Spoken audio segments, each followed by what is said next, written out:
विद्यार्थी मित्रों, कैसे हो। आज हम लोग देखने वाले हैं कॉजा ऑकिसिनालिस जो ऑर्गेन ऑफ मेडिसिन में एफोरिज्म 7 में दिया गया।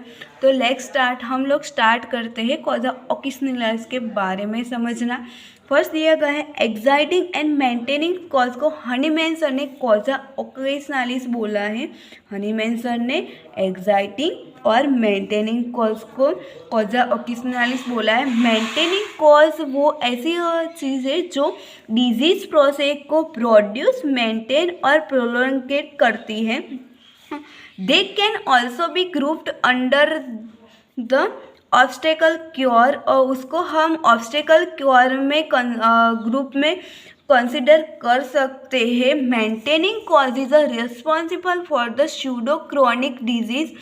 उसके बाद उसके एग्जाम्पल दिए गए हैं। एग्जाम्पल में फर्स्ट दिया गया है कि सिगर और tobacco smoker is suffering with the persistent कफ।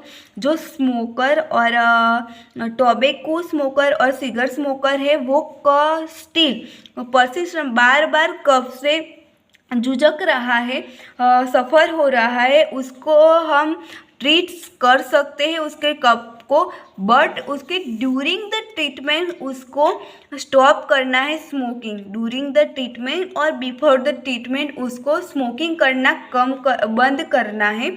उसके बाद गए जो V patient does not stop the smoking during the treatment so can not improve the patient है। जो पेशेंट स्मोकिंग करना ड्यूरिंग द ट्रीटमेंट बंद नहीं करता है तो उसको कोई इम्प्रूवमेंट दिखने को हम लोगों को नहीं मिलता है। उसको ड्यूरिंग द और बिफोर द ट्रीटमेंट फिजिशियन की बात सुननी है और उसको स्टॉप करना है। उसके बाद दूसरा एग्जाम्पल दिया गया, industrial worker is a constant exposure to industrial dust chemicals occupational disease में भी अकर। जो इंडस्ट्री में काम करते हैं वो इस लोगों में कॉन्स्टेंटली डस्ट की और केमिकल के कॉन्स्टेंटली एक्सपोजर में आते हैं, बार बार उसके कांटेक्ट में आते हैं इंडस्ट्रियल डस्ट केमिकल।